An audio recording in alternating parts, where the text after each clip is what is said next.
नमस्कार, good evening. मेरा नाम रॉबिंदर सचदेव है। आज हम सब इकट्ठे हुए हैं कोविड के मामलों को लेकर चर्चा करने के लिए। हमारे साथ एक पैनल है डॉक्टर्स का अमेरिका से।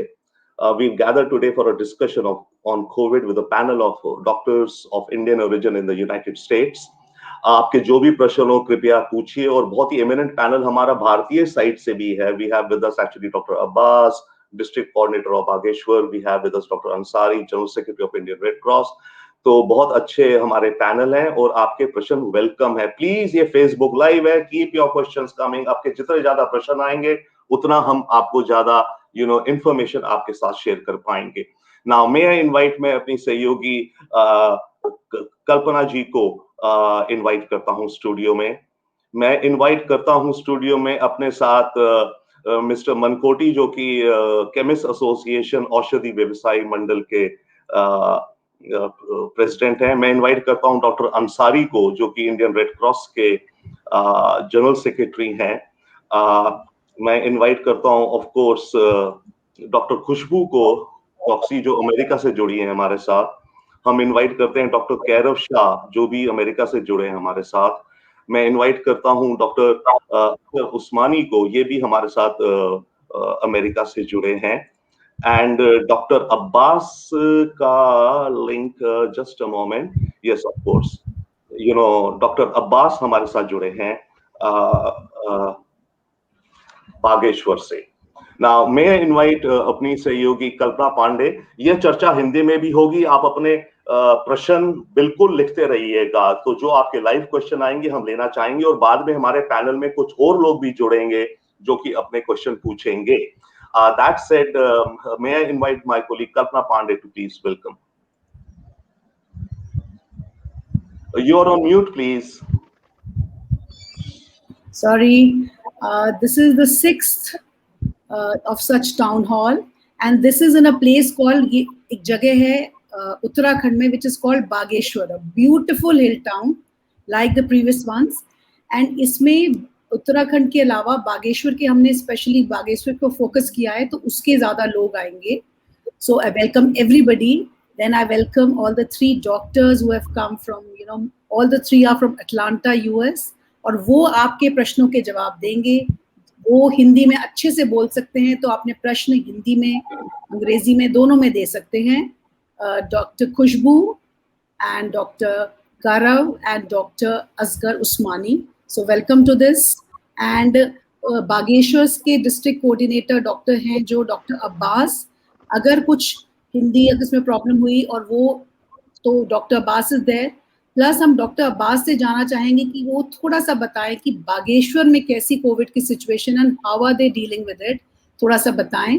मैं वेलकम करती हूँ डॉक्टर अंसारी जी को, जो रेड क्रॉस उत्तराखंड के जनरल सेक्रेटरी हैं और बहुत ज़्यादा काम कर रहे हैं उत्तराखंड में इसी के लिए, कोविड के लिए. उनके कैंप्स लगते रहते हैं और काफ़ी इन्वॉल्व हैं.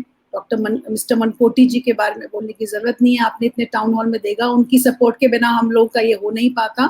So welcome everybody. So let's start with doctor Abbas. आप अगर बता पाएं थोड़ा सा. Hello everyone. डॉक्टर अब्बास, आपके ओपनिंग कमेंट्स.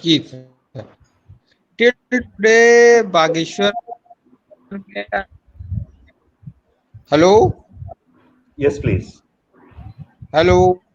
हाँ जी, हाँ, हमें आपकी आवाज आ रही है. Hello. What do we do? Okay, maybe he will be joining in. Dr. Abbas, हम आपका इंतजार करते हैं, आप जुड़िए this thing. Meanwhile, मैं invite quickly Dr. Ansari to say. Audible? Yes. Yes, you are audible, sir, now. Hello. हाँ जी, हाँ, बोलिए please. Yeah, Dr. Ansari, please. Sir. Yes, sir. Oh, yeah. Actually, till today, I have around 6,000 of COVID-19 in Bageshwar, and approximately 2,000 were not able to survive, and rest of were recovered completely. We have all the facilities. We have ventilator, we have have ICU, we have all the available drugs in the Bageshwar. But the problem is the staff and the staff nurses and very liking. In spite of I am doing, and our results are ultimately 0.9%. And working in this remote area, it is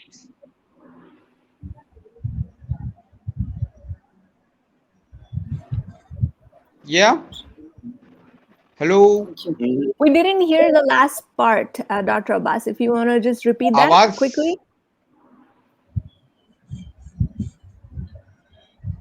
Yeah, actually, I admitted here approximately 2,000 patients. Total number of cases in the Bageshwar were 6,000. And overall mortality was only 47 patients. We have all the facilities. We have ventilator, we have ICU, we have oxygen supply. All the available drugs are there. The only problem is lack of staff. Nursing care and the all things are very poor. Despite in working in this remote area, I am doing well. Our overall mortality is only 0.9%. Although it is very bad in the second wave, it was very better.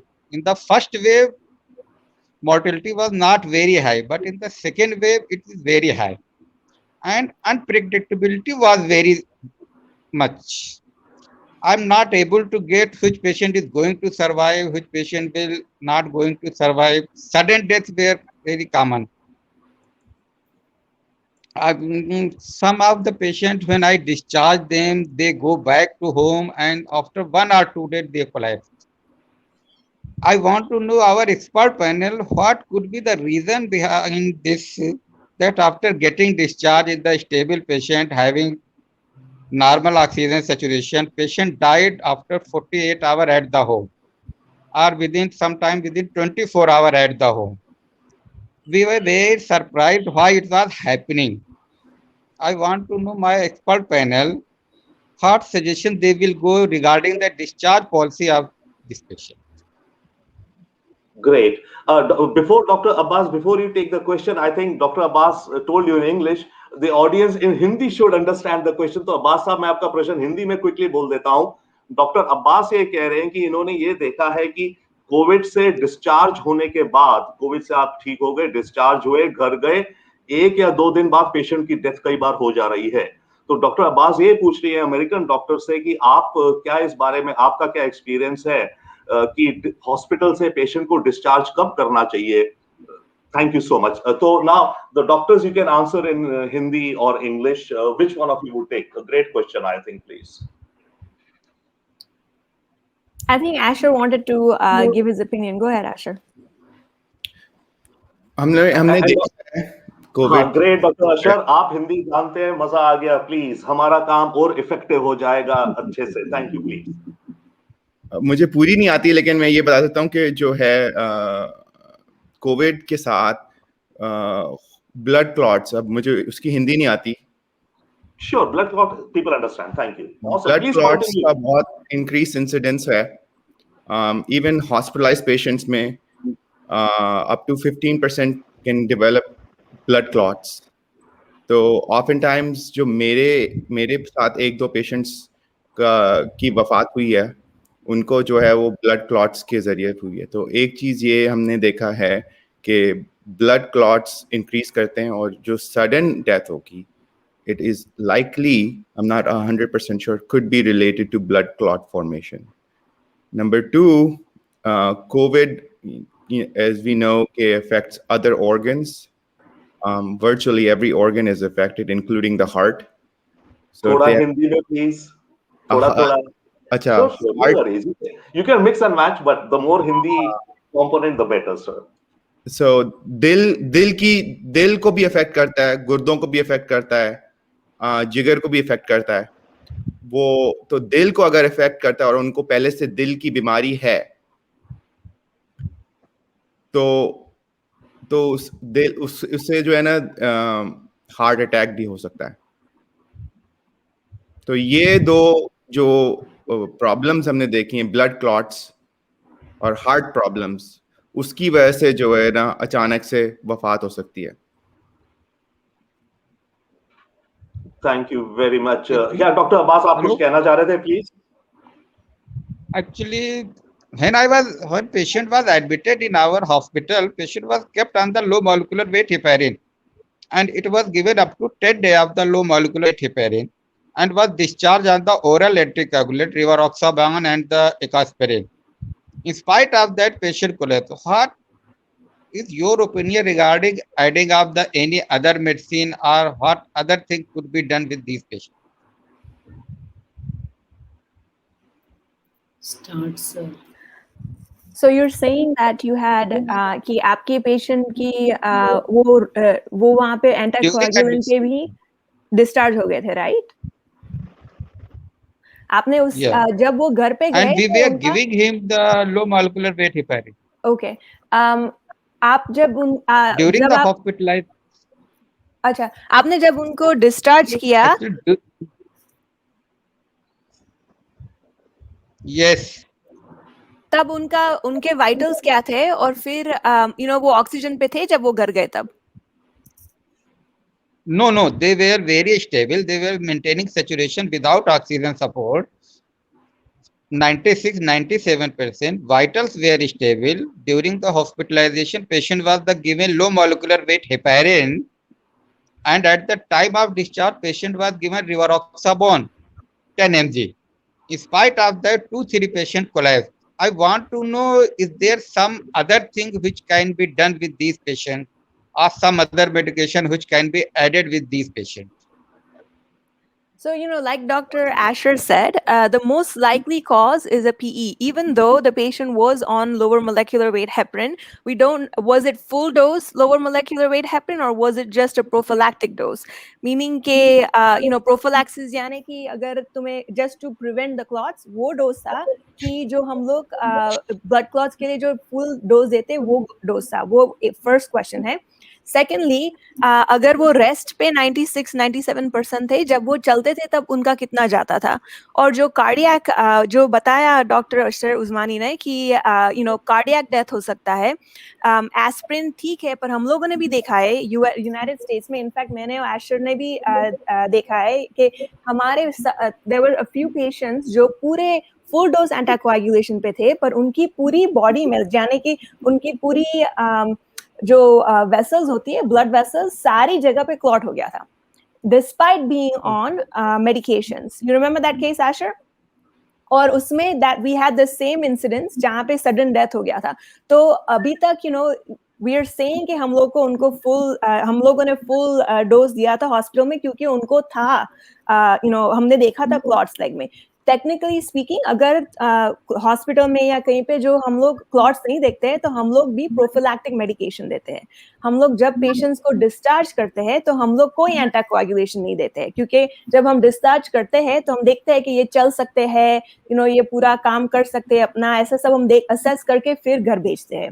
अगर घर नहीं जाते और rehab में जाते हैं exercise और सब के लिए, तो वहां पे भी उनका मॉनिटरिंग होता है. हमने कार्डियक डेथ भी देखा है, हमने ब्लड क्लॉट की वजह से डेथ भी देखा है, और हम लोगों ने समटाइम्स पेशेंट्स को वापस अंदर आते हुए देखा है इन्फेक्शन के साथ. सो ये 3 चीजें जो हम लोग करते हैं. एडिशनल मेडिकेशंस का कोई भी फायदा देखा नहीं है हमने अभी तक. बाहर हम लोग बाहर भेज दे, उसके बाद हम लोग पेशेंट्स जब जाते हैं बाहर तो उनको बोल के रखते हैं कि देखो आपको थोड़ी भी दिक्कत हो सांस लेने में तो प्लीज आप वापस आ जाए हॉस्पिटल में. हम ऐसा इंस्ट्रक्शंस देते हैं. पर जैसे कोई भी कंडीशन हो, हम सारे पेशेंट्स को तो बचा नहीं सकते. There might be other things that might have occurred in addition to COVID that could have contributed to the deaths as well, and I don't know the history of the patient to tell you specifically what. Go ahead, Asher. ये आपका जो सवाल का जवाब है कि कुछ और दे सकते हैं, तो मेरे ख्याल से कुछ ऐसा नहीं है. अमेरिकन सोसाइटी ऑफ हीमेटोलॉजी ने भी बोला है कि there is still increase incidence यानी कि डिस्चार्ज के बाद भी ब्लड क्लॉट या रीएडमिशन की वजह से रीएडमिशन हो सकता है अस्पताल में. लेकिन उन्होंने ये बोला नहीं, ये बोला है कि सबको ब्लैंकेट ब्लड थिनर्स ना दें कि discharge. Thank you very much. Dr. Kairav, you wanted to say something quickly, it seems. Kairav, Dr. Right. So, मैं सिर्फ इतना ऐड करूंगा कि ये जो बोल रहे हैं कि in spite of doing सब कुछ बराबर से, तो भी अनफॉर्चुनेटली थोड़े पेशेंट्स मरेंगे. वो अपने कंट्रोल के बियॉन्ड है. एंड खाली एक क्लू आप ये ले सकते हैं कि डिस्चार्ज के पहले अगर ब्लड टेस्ट में आप एक डी डाइमर टेस्ट का ट्रेंड देख सकते हैं कि वो बढ़ रहा है या कम हो रहा है। अगर वो बढ़ रहा है तो मे बी पेशेंट को 1-2 दिन और रख के देख सकते हैं कि बहुत ज़्यादा तो नहीं बढ़ा है, क्योंकि वो एक हिंट दे सकता है कि वो पेशेंट का जो ब्लड क्लॉटिंग की टेंडेंसी कितनी ज़्यादा है, वो एक आपको हिंट मिल सकता है। बाकी I think you did everything correct. I don't think you can prevent all deaths. That is not possible. But I think that the rate that you are telling us, the mortality is amazing. I don't think that I don't think that you need to. I think that there's going to be some people, unfortunately, who are not going to make it because we don't have all the answers at this time. Just as my colleagues are saying. Thank you so much doctor Khushboo. मेरे ख्याल से बहुत अच्छी discussion गई। अगर हमारे श्रोता जो व्यूअर्स हैं वो समझ पाए, ऑफ कोर्स काफी कुछ, क्योंकि अंग्रेजी हिंदी मिक्स में हो रहा था और तकनीकी कुछ बातें हो रही थी। जो डॉक्टर अब्बास ने क्वेश्चन पूछा था कि भाई डिस्चार्ज हो जाते हैं पेशेंट ठीक होके, पर पता चलता है 2 दिन बाद उनकी मौत हो रही है, तो क्यों हो रही है, तो वो थी discussion. Now before we move on, I like to do some housekeeping quickly. Thank you very much guys. जो भी आप देख रहे हैं, इसमें मैं देख रहा हूँ कि कुछ कमेंट्स आने शुरू हो गए हैं। मैं आपके कमेंट्स और प्रश्न लूंगा, जो मैं अपने अमेरिकन डॉक्टर्स पे आपके क्वेश्चंस हम टॉस करेंगे। प्लीज अपने क्वेश्चंस आते देने दीजिए। मैं जरा देख लूं किन्होंने कहा है। संतोष फुलोरा जी कह रहे हैं start sir, so we start sir, thank you. Right, फिर कमेंट है बागेश्वर महिपाल जी। Bageshwar Mahipal, he runs a Facebook page with about 10,000 followers. वो हमारे support partner, he is a support partner for the outreach of this. Thank you so much Bageshwar ji. Kamal Khan saying very good. Okay, thank you Kamal Khan saying he is a professor of mine once upon a time in engineering. But anyway, Manoj Bajketi saying आदरणीय doctor Abbas sir Bageshwar चिकित्सालय की शान है। Some you were saying Dr. Abbas is the gem and a shining district of the city district of Bageshwar. Dr. Abbas, बहुत बहुत आपका शुक्रिया। Wonderful Manoj ji. Now a question coming from R.I. Pankaj Pandey. Pankaj Pandey, who's a panelist, no, he was here, na Pankaj. He is a panelist. They are a support partner. नागरिक मंच बागेश्वर करके एक संस्था है, उसके ये वो करता धरता है। Okay, now the question is, we can start taking, right? Vaccine से जो एंटीबॉडी बनेगी वह कितने समय तक प्रभावित रहेगी? क्या कुछ निश्चित अंतराल में फिर से वैक्सीन लेनी पड़ेगी? I think the question in nutshell is that once you've taken the vaccine, how long will it be valid for? 6 months, 8 months? Would we need to have it again? So any of the doctors, आप इसका जवाब देना चाहेंगे कि vaccine कितने time तक valid रहेगी और क्या हमें फिर दोबारा फिर अगले साल वैक्सीन लगानी पड़ेगी? Please. Kairav, you want to take that? Yeah. So पहला क्वेश्चन के वैक्सीन की एंटीबॉडी कब तक रहेगी? सो स्पेसिफिकली एंटीबॉडी 6 महीने तक तो रहेगी ऐसा लग रहा है। नाउ इम्यूनिटी जो वैक्सीन देती है उसमें सिर्फ एंटीबॉडी ही इम्यूनिटी नहीं देती है। अपनी बॉडी में एक और सेल्स होते हैं जिनको बोलते हैं टी सेल्स। वो एक लिम्फोसाइट, वो भी एक टाइप के वाइट सेल्स होते हैं जो इम्यूनिटी में हेल्प करते हैं। तो वो उनका एक काफ़ी इम्पोर्टेंट रोल है इम्यूनिटी में, जो हम इजीली टेस्ट नहीं कर सकते नॉर्मल ब्लड टेस्ट से। वो रिसर्च लैब्स में आप टेस्ट कर सकते हैं, तो वो भी एक इम्यूनिटी का पार्ट है। सो सिर्फ एंटीबॉडी पे फोकस करना ज़्यादा इम्पोर्टेंट नहीं है। एंड दूसरा सवाल, क्या हर साल वैक्सीन लगानी पड़ेगी? एज ऑफ नाउ हमें नहीं पता, चांसेस है, बट बहुत सारे फैक्टर्स है इसमें कि वैक्सीन लगानी पड़ेगी या नहीं। कितने और म्यूटेशन या अलग टाइप के वेरिएंट्स आते हैं, पूरे वर्ल्ड में कितना सर्कुलेशन हो रहा है वायरस का, और उसकी वजह से और कितने वेरिएंट्स है, और जो एग्जिस्टिंग वैक्सीन जो है उनका इफेक्टिवनेस उनके अगेंस्ट कितना है, प्लस इम्यूनिटी कितने टाइम चल रही है। सो ये सब फैक्टर्स अभी तक क्लियर नहीं है एंड बहुत सारे फैक्टर्स प्ले कर रहे हैं, तो आगे जाके पता चलेगा। एज ऑफ नाउ गारंटी नहीं है कि लगानी पड़ेगी 1 साल के बाद, शायद 2 साल के बाद लगानी पड़े। So we can't say for sure. Thank you very very much doctor Kairav Shah. Doctor Kairav Shah का बहुत बहुत धन्यवाद। मेरे ख्याल से बहुत एलोक्वेंटली, ल्यूसिडली एक्सप्लेन कर दिया गया है पंकज पांडे जी का question. As I said, Pankaj Pandey ji नागरिक मंच हमारे सहयोगी हैं इस पूरे प्रोग्राम के।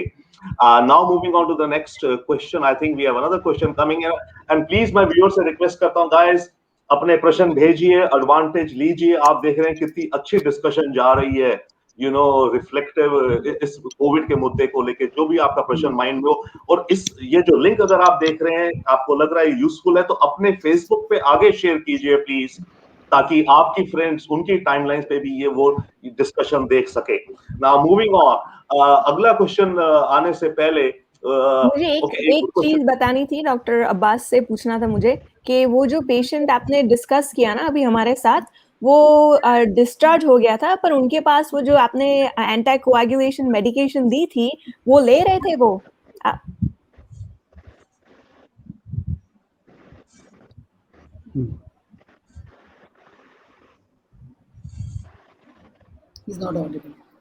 डॉक्टर अब्बास, आपको सुनाई दे रहा है प्लीज प्रश्न डॉक्टर खुशबू का?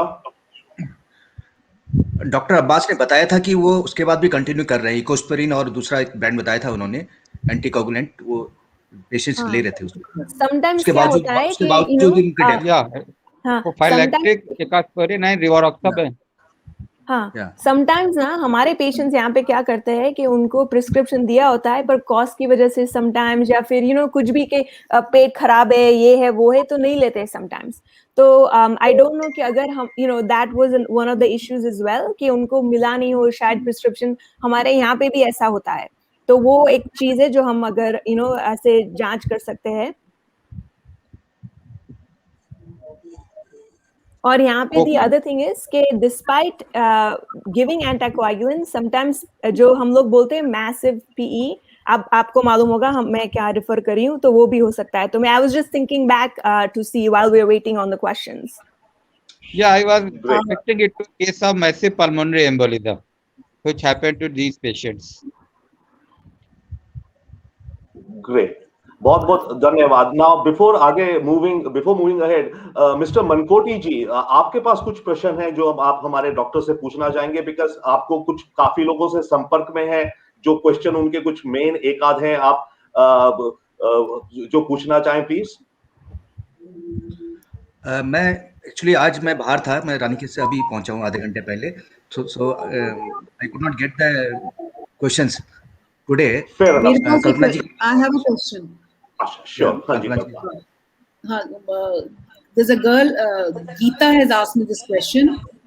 Does COVID spread through surface contact? क्या किसी चीजों को हाथ वाथ लगाने से भी हमें कोविड का इन्फेक्शन हो सकता है?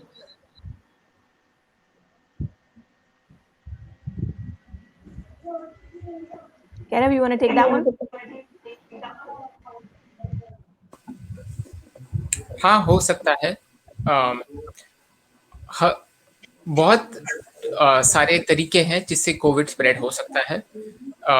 सरफेस कांटेक्ट या जो हाई टच एरियाज बोलते हैं, जो फ्रीक्वेंटली लोग हाथ टच करते हैं, बहुत सारे लोग टच कर रहे हैं वो चीज़ को, अगर हाथ साफ नहीं है, अगर हाथ पे खांसा है या कुछ भी है, और उससे हो सकता है।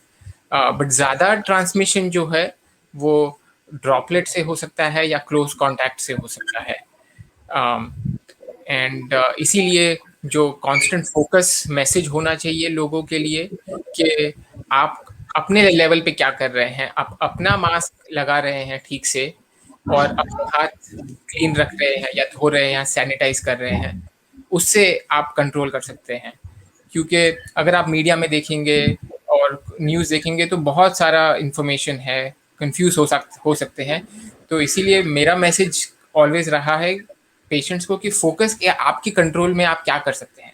सो आपके कंट्रोल में आप मास्क लगा सकते हैं, अपने हाथ क्लीन रख सकते हैं, एंड ध्यान दे सकते हैं कि अगर कोई आपको लग रहा है बीमार है या ज़्यादा कम लोगों से मिलजुल के रहेंगे, क्योंकि सोशल डिस्टेंसिंग वाला जो कॉन्सेप्ट है वो तो इंडिया में बहुत डिफ़िकल्ट है, क्योंकि छोटे घर हैं, बहुत सारे लोग साथ में रहते हैं। सो अगर ज़्यादा फैमिलीज़ का इंटरमिंगलिंग अगर कम हो तो ट्रांसमिशन कम हो सकता है। बहुत धन्यवाद doctor. Correct me if I am wrong, mask से ये भी फायदा होता है कि हाथ में, मुंह में उंगली नहीं जाती, क्योंकि स्किन जो है वो प्रोटेक्ट करता है, स्किन को पेनिट्रेट नहीं कर सकता ये वायरस। लेकिन अगर आपने उंगली मुंह में डाल दी, आंख के वो कर दिया, तो उससे वो चला जाएगा। तो मास्क से ये भी फायदा होता है कि आप अगर मास्क पहनेंगे तो आप लेस लाइकली होंगे कि आप जो है ना वो मुंह के एरिया को छू पाए। थैंक यू डॉक्टर खुशबू। हाँ, और वन अदर थिंग कि मास्क को पहनने के लिए ना उसकी तरकीब होती है। ऐसे आपको मेक श्योर करना होता है कि वो मास्क आपके नाक के ऊपर हो। यहाँ पे पहनने से या यहाँ पे पहनने से ना फायदा नहीं होता है, ठीक है? तो नाक के ऊपर होना चाहिए और फिर आपको ऐसे करके टाइट करना चाहिए। और समटाइम्स आपको जो आप ऐसे पहनते हो और अगर ऐसा लूज ढीला हो तो आपको ना थोड़ा ट्विस्ट करके पहनना चाहिए तो कि वो जो प्रोटेक्शन है वो इंटैक्ट रहे, ठीक है? और फिर अगेन जब भी अगर आप बाहर गए हो, द मोस्ट इंपॉर्टेंट थिंग जैसे डॉक्टर कह रहे हैं वो डॉक्टर उस्मानी बता रहे थे, हाथ धोना बहुत ही इंपॉर्टेंट है। जब भी कहीं भी जाओ, बाहर जाओ, प्लीज हाथ धोना। डोंट आपके हाथ मुंह पे मत लगाना, ये सब बहुत इंपॉर्टेंट रहेगा आपके लिए। और यहाँ पे किसी ने मुझे पूछा है कि corona virus a time bound disease और will it take much time to end? So असलियत में that is a question we all are trying to figure out ourselves कि when is this thing going to end? Is it time bound? यानी कि is it seasonal? Is it 1 year? Is it 2 years? I honestly cannot tell you that. ये एकदम नया disease है जो अभी आया हुआ है, एक साल 1.5 years आया हुआ है। तो हम लोग भी इसकी जांच करें कि what is the things that are keeping it here specifically, जैसे doctor Shah was talking about the variants. अगर मैं आपको बोलूं ऐसा नहीं है कि सर्दी होगी तो चला जाएगा, गर्मी है तो ज्यादा होगा, ऐसा कुछ भी नहीं। हमने कोई एसोसिएशन ऐसे देखा नहीं है।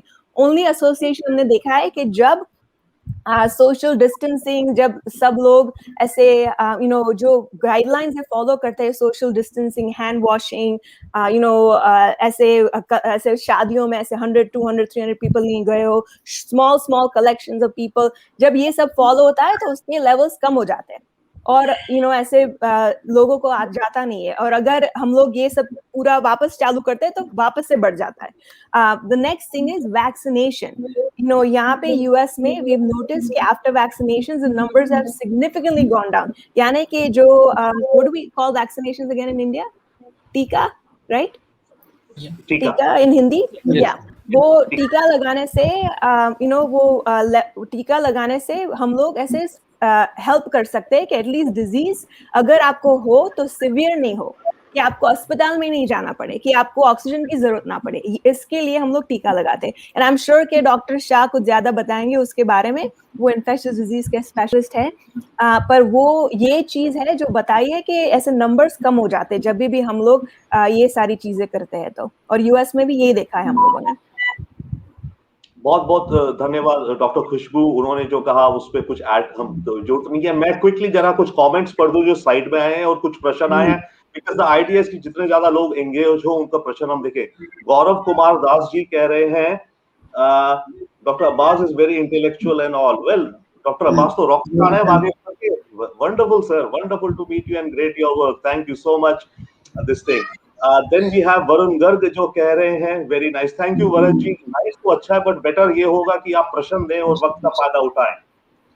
देन मनोज बचकेटी जी कह रहे अल्मोड़ा की शान आदरणीय मनकोटी जी जिंदाबाद। वाह, तो हो गए यहाँ पर, ब्यूटीफुल। बट अच्छी बात है, देखिए इससे रिस्पॉन्सिबिलिटी आप लोगों की बढ़ती है, मनकोटी साहब और डॉक्टर अब्बास की, क्योंकि आप थॉट लीडर्स हैं, आपके ऊपर लोग देखते हैं, तो आप जो कहेंगे या करेंगे उस बात का वजन होता है, तो आपकी रिस्पॉन्सिबिलिटी और बढ़ती है सर। तो बहुत बहुत धन्यवाद अपनी रिस्पॉन्सिबिलिटी को आगे ले जाने के लिए। Shailendra Dapola ji is saying nice sir, thank you so much Shailendra ji. Bageshwar Mahipal is saying no sorry Rajiv Joshi. I missed it. Okay. Oh man, cool. Rajiv Joshi, Pankaj Pandey, we've taken this immunity का ले लिया है। I'm sorry, I've just herd immunity के लिए एक second दीजिए please, क्योंकि हाँ मैं एक क्वेश्चन तब तक मैं रॉबिन पूछ लूं। सारे क्वेश्चन ओके। बागेश्वर महिपाल जो हमारे पार्ट है, बागेश्वर जी आई होप आप इस पेज का लिंक, ये जो भी सेशन चल रहा है आपके बागेश्वर महिपाल वाली फेसबुक पेज पे भी चल रहा होगा, तो वहां से जो क्वेश्चन आएंगे हमें दीजिए। इनका नमस्कार है। ओके, ये प्रश्न है कि कोविशील्ड लगने के बाद कुछ पेशेंट के सर में दर्द तथा वो पेशेंट माइग्रेन संबंधित दवाइयां लेते हैं, वे लगातार गोली लेते रहे या वैक्सीन लगाने के बाद उन्हें कोई मेडिसिन नहीं लेनी है।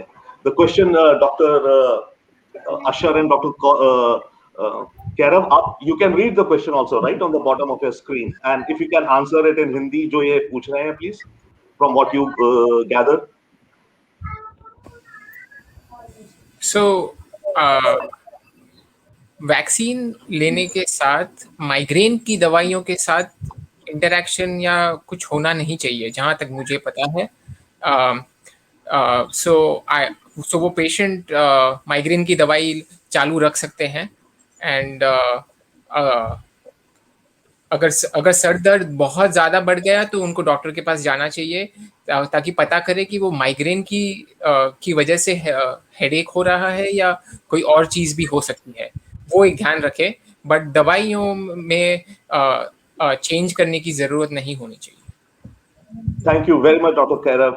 Next question, quick, आ रहा है पंकज जोशी. ये पूछ रहे हैं, वैक्सीन लगाने के बाद कुछ लोगों को बुखार आता है, कुछ को नहीं, ऐसा क्यों? Why do some folks get fever after vaccine, some do not? ऐसा क्यों? Quick answer, please. We can try rapid fire, move faster to cover the questions. Who will answer? इसका कोई स्पेसिफिक आंसर नहीं है. कुछ लोग जो होते हैं उनका इम्यून रिस्पॉन्स कुछ ज्यादा होता है, जिसकी वजह से फीवर होता है. इट मेक्स नो डिफरेंस कि आपको फीवर हुआ या नहीं हुआ. स्टडीज जो कि यहाँ फाइजर की वैक्सीन में हुआ था, उनमें अबाउट 30 to 40% लोगों को फीवर हुआ, लेकिन जब उन्होंने चेक किया तो उनके blood work, most of them had an antibody response. So it's just हर बंदा एक डिफरेंट होता है, reacts differently to a vaccine, तो you can get a fever. मैं अपने पेशेंट्स को बोलता हूँ कि जिनको फीवर हुआ तो दवा लेकर अगर बहुत ज़्यादा तकलीफें हो रही तो दवा लेकर ख़त्म कर दें. 1-2 दिन बाद फीवर ख़त्म हो जाता है. Thank you so much, Doctor. आपके जवाब के लिए I hope. Question from my side. Yes, Dr. Abbas. Yeah, my question is from our panelist doctors. What about the vaccination of the children in USA? As still we have not started vaccinating children in India. Is there any major side effect of giving vaccination in the children? Currently US में 12 से साल से ऊपर लोगों को, बच्चों को vaccine लग रहा है. 12 से कम को अभी तक वो स्टडी कर रहे हैं. और the only जो हम लोगों ने देखा है यहाँ पे रिपोर्ट हुआ है वो है myocarditis in a very rare cases, पर अभी एसोसिएशन मालूम नहीं है कि मायोकार्डाइटिस वैक्सीन की वजह से हो रहा है कि देयर इज सेपरेट इवेंट्स, और वो भी केसेस आर वेरी लिटिल. अगर आपको बच्चों के बारे में जानना हो तो हमारा जो कल येस्टरडे का जो हमारा था वो बच्चों के ऊपर था स्पेसिफिकली, और वहाँ पे सारे पीडियाट्रिशियंस अवेलेबल थे और उन लोगों ने भी ये आंसर्स दिए हुए. तो आप प्लीज हम लोग अडल्ट्स के डॉक्टर्स हैं तो आप डेफिनेटली उनको रेफर कर सकते हो. पर फ्रॉम व्हाट आई गैदर्ड कि myocarditis is something they are looking into, but there is not really an association that has been found. एक चीज बोल दूंगा मैं कि जब से अडल्ट वैक्सीनेशन इंक्रीज हुई है अमेरिका में, जो है mild increase of cases in teenagers हुए हैं. तो अभी recently about 2 to 3 weeks ago अब इन्होंने 12 उम्र से ज़्यादा को उन्होंने वैक्सीन लगाने की इजाज़त दे दी है. बिलो दैट अभी तक उस पर डिटरमिन करें कि whether it's better to do it और नॉट, क्योंकि बच्चों में comparatively if they have it, they have very minor symptoms. Great, बहुत बहुत धन्यवाद. Moving on to a question from Pramod Mehta. First vaccine and दूसरी वैक्सीन के बीच अंतराल से एंटीबॉडी बनने का संबंध है. I think it means that the time gap between the two vaccines, how much of effect it has in creating antibodies, perhaps, right? So, आप में से कौन doctor, please, a question who can take this? Yeah, please, Dr. Kairav. So generally, जो दूसरा dose होता है vaccine का, वो एज अ बूस्टर की तरह एक्ट करता है.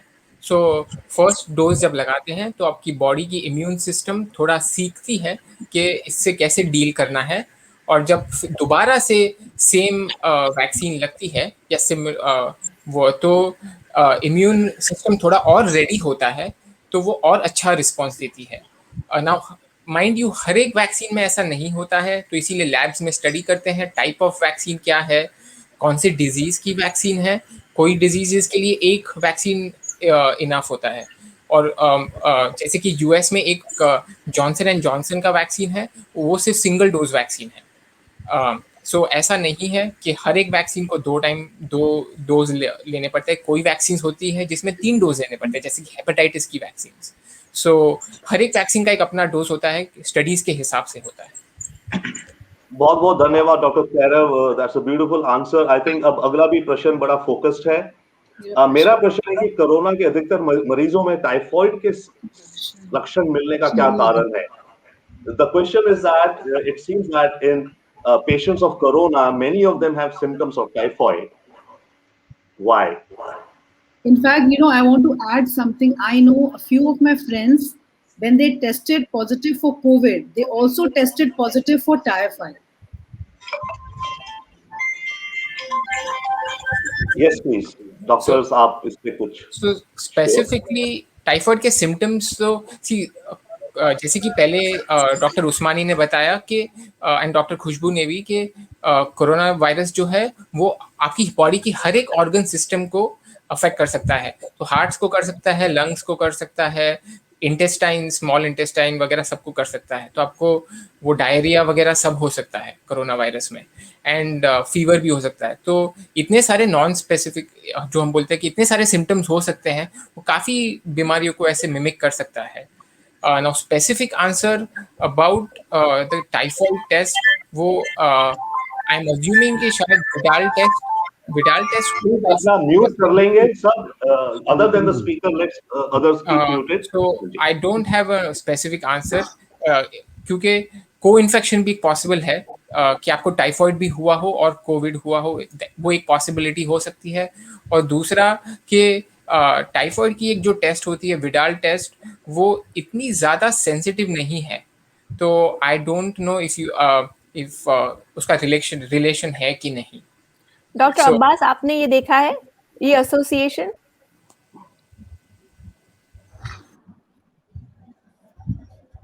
Doctor Abbas actually dropped out, वापस ज्वाइन किए। Doctor Abbas, question Widal test. या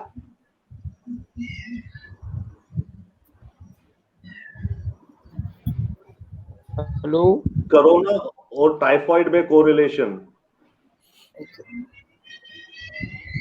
एक्चुअली यहाँ पे सर बागेश्वर में जो इशू है वो ये है कि they are all coming with the titre of 180 or 160 and they consider it to be typhoid positive. Actually it is not a typhoid positive case, but here a view is among all the patient ki 180 titer is typhoid positive.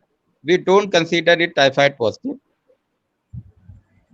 but people among चीजों के बीच में जो ये है एक issue है कि इनको हम टाइफाइड मान रहे हैं अगर टाइटर पॉजिटिव है। And because I have not seen any correlation between typhoid and Thank you very much. Typhoid, उस्मानी जो है वो काफी ज्यादा common comparatively to US, India, Pakistan, Bangladesh में ज्यादा कॉमन है। तो हम लोग इतना टाइफॉइड देखते नहीं है इधर कंपेयर टू जितना आप लोग देखते हैं इंडिया पाकिस्तान में। थैंक यू, बहुत बहुत धन्यवाद। Now moving on, next question from Rajiv Joshi again. मेरा प्रश्न है कि यदि किसी, द क्वेश्चन इज दैट कि अगर किसी को जुकाम या बुखार हो तो शुड ही और she start taking covid without medicine, without test? बिना टेस्ट किए अगर जुकाम लग रहा है तो कोविड की दवाई शुरू कर दें क्या? Good question. कौन सी कोविड की दवाई are they referring to exactly? Say, I mean, anything. The question is that he's saying that if somebody has fever and cold, can such a person, without taking a COVID test, can he or she take COVID-related medicines straight away? I don't know what medicines, I think Dr. Abbas had his hand up. I would like to hear what he has to say. He's dropped out. I'm sorry, he's having a connectivity issue. So let me take it. मैं ले लेता हूँ। Doctor Hindi में बता देंगे please? या सो पहली बात तो कोविड के लिए स्पेसिफिक कोई मेडिसिन अवेलेबल नहीं है जो आप घर पे ले सकते हैं।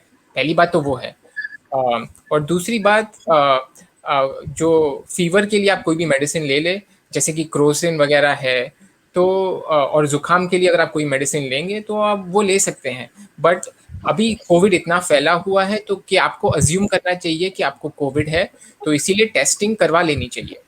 तो उससे आप खुद को बचा सकते हैं, आपके घर वालों को भी बचा सकते हैं, क्योंकि अगर आपने ट्रांसमिट नहीं किया है उनको तो आप थोड़ा अलग रह सकते हैं घर में अगर पॉसिबल है तो।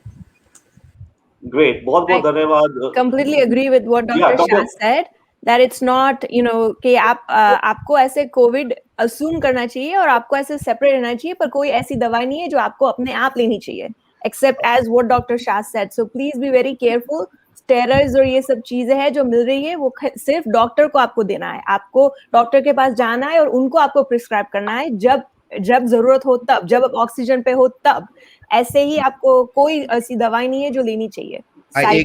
एक इम्पॉर्टेंट चीज ये है कि सबको सिवियर कोविड नहीं होता। इट्स इम्पॉर्टेंट कि जिनको जो कोविड होता है, most of the cases are mild and they are treated with pain killers. Like अगर दर्द है, जुकाम की दवा, वो नज़ला जुकाम की दवा से मोस्ट केसेस सही होंगे। ओनली जो ज्यादा सिक होते हैं, जब ज्यादा बीमार पड़ते हैं, जिनको ऑक्सीजन की जरूरत है, जिनको हॉस्पिटलाइज करने की जरूरत है, उसमें हम स्टेरॉइड देते हैं, उसमें हम लोग और ट्रीटमेंट्स देते हैं जैसे रेमडेसिविर। तो हर बंदे को रेमडेसिविर की जरूरत नहीं है, हर बंदे को स्टेरॉइड की जरूरत नहीं है।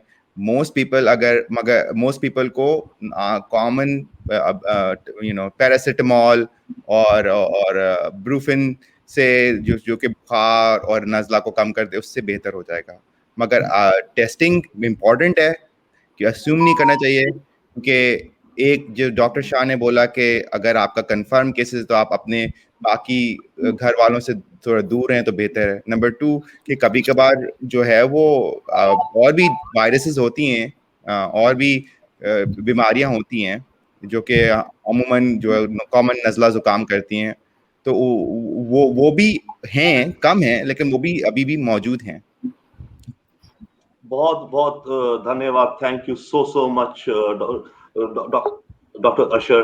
Mankoti sahab, you had a question please. Mankoti ji. Yes, मेरा क्वेश्चन तो दूसरा है, बट इसी जवाब के उसमें मैं थोड़ा सा ऐड करना चाहूँगा। जैसे कोविड टेस्ट किया, अगर कोई पॉजिटिव भी आ गया उसके बाद, अगर उसको सिम्टम्स ज़्यादा नहीं है तो होम आइसोलेशन के लिए रेफर किया जाता है, राइट। लेकिन होम आइसोलेशन के बाद जैसा आप कह रहे हैं कि कोविड की कोई दवा नहीं है, तो इंडिया में अभी होम आइसोलेशन के लिए दवा रिकमेंड की जाती है।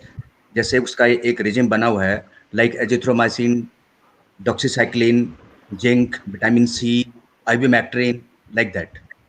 So it is being given to almost all the home isolated patients. That is what I'm adding, that the treatment is being given to the COVID patients having no symptoms. Okay. So let me, and I think that Kairav will probably, Kairav and Dr. Shah and Dr. Usman will also probably want to say something about this. But like we said, अभी तक अगर आपको severe Covid नहीं है, यानी कि moderate to severe जो हम बोलते हैं, जब भी आपको ऑक्सीजन की जरूरत पड़ती है, I think doctor Abbas will agree to, जब आपको ऑक्सीजन की जरूरत पड़ती है तभी दवाइयाँ काम करती है।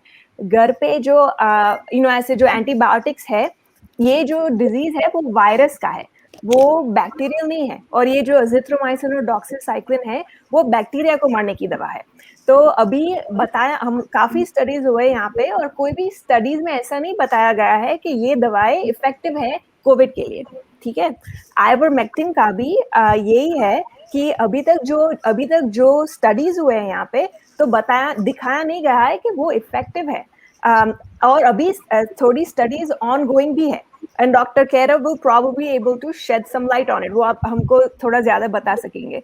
पर जो घर पे जिंक है, जो मल्टीविटामिन है, अगेन दिखाया नहीं गया है कि वो हेल्प करती है, पर वो लेने में कोई दिक्कत नहीं है, वो जस्ट मल्टीविटामिन है। पर ये जो एंटीबायोटिक्स है, ये जो ऐसी जो सब चीजें हैं, वो नहीं लेनी चाहिए, ओनली बिकॉज कि अगर आपको सही में जरूरत पड़ेगी, जब अगर आपको हुआ कोई इन्फेक्शन या कुछ, तो जब आप वो लेंगे तो शायद वो इफेक्टिव नहीं होगी तब तक, क्योंकि जो बैक्टीरिया होती है वो रेजिस्टेंट हो जाते हैं फिर। मैं आपको वन बाय वन बताता हूँ।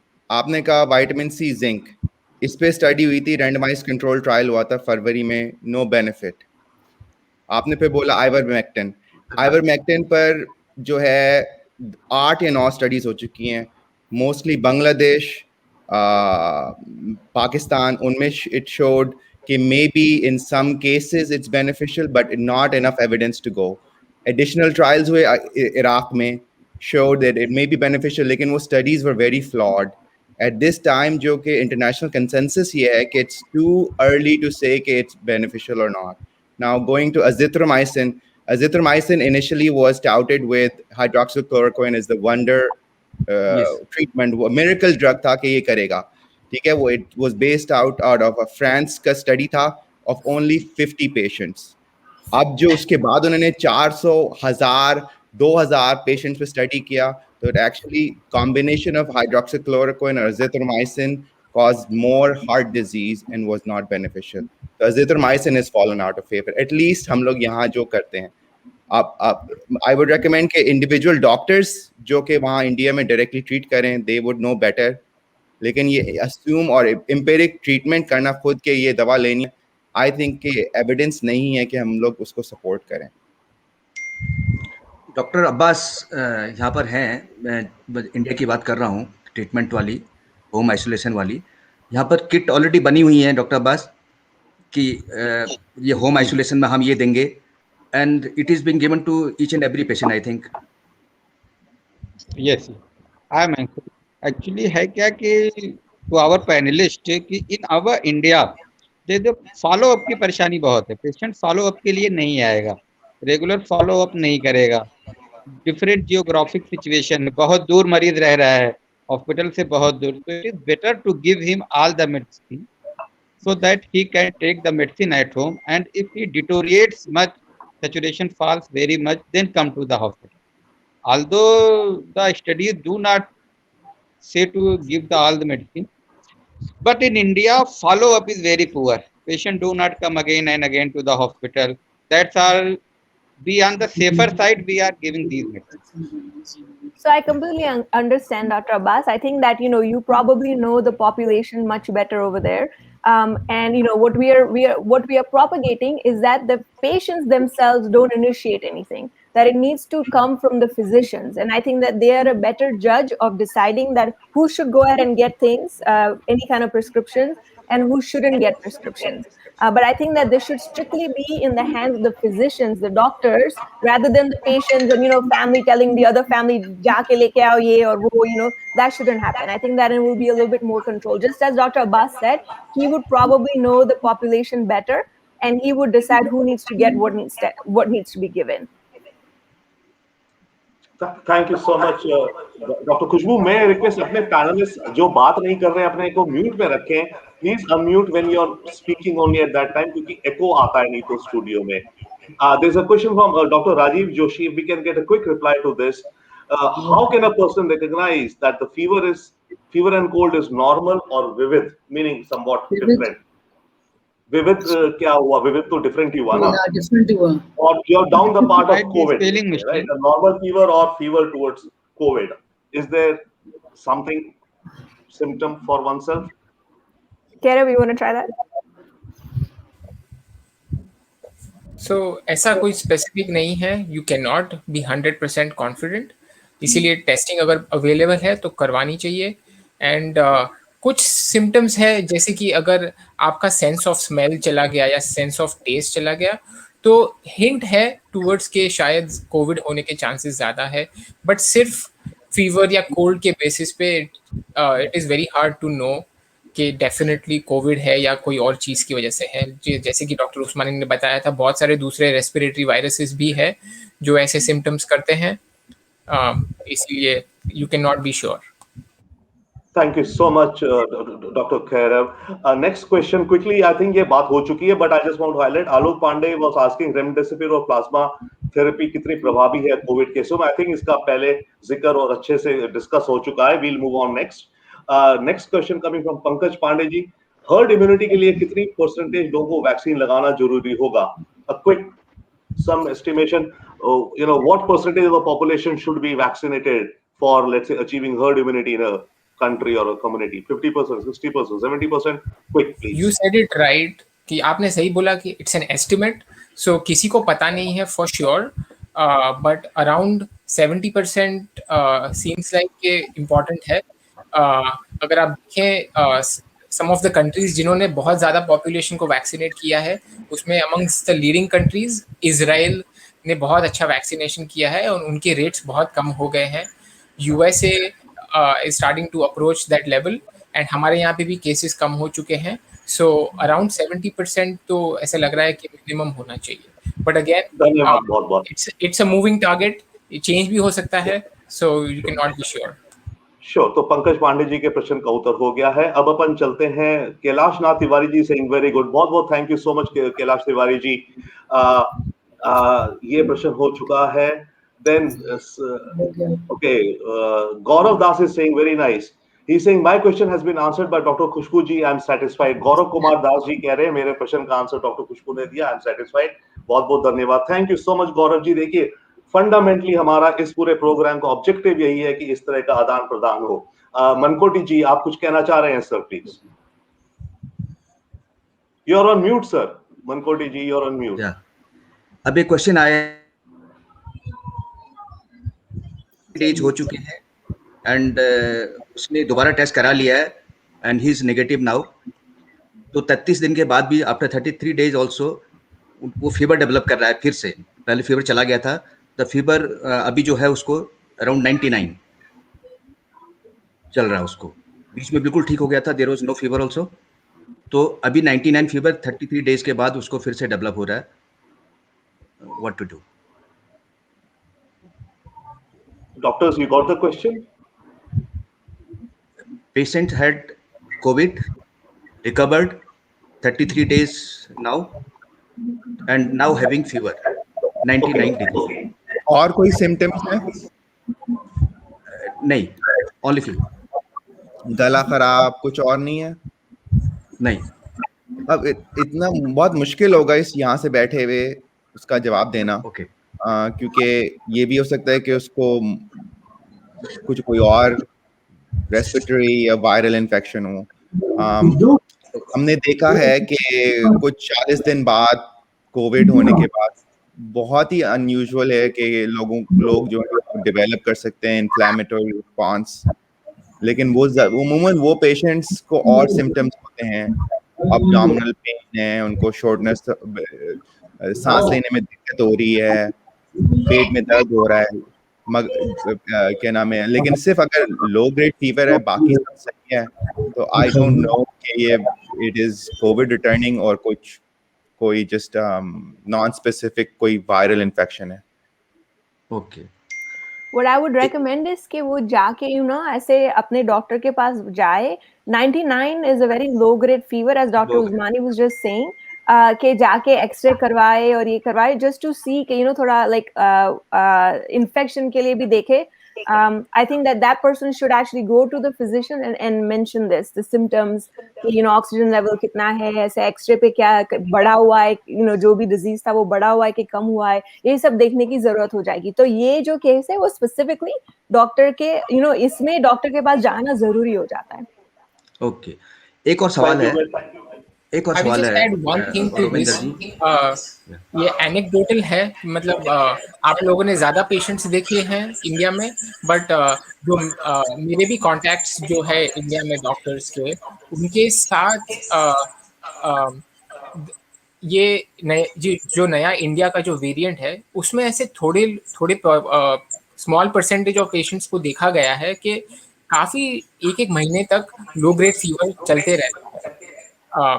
वैसे पेशेंट ठीक रहता है, बट उनको सिर्फ टेम्परेचर चेक करने पे 99 जितना आता है। We don't know much about it,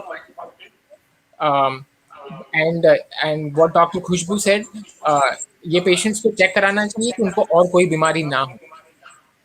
May I request please as a moderator, there's a echo coming, तो क्या मैं रिक्वेस्ट कर सकता हूँ अपने पैनलिस्ट को अपने को म्यूट रखें ताकि only the person who speaking वो प्लीज स्पीक करें, क्योंकि एको हो रहा है। एक दूसरा सवाल है, how to prevent different type of fungus after covid and how to diagnose it?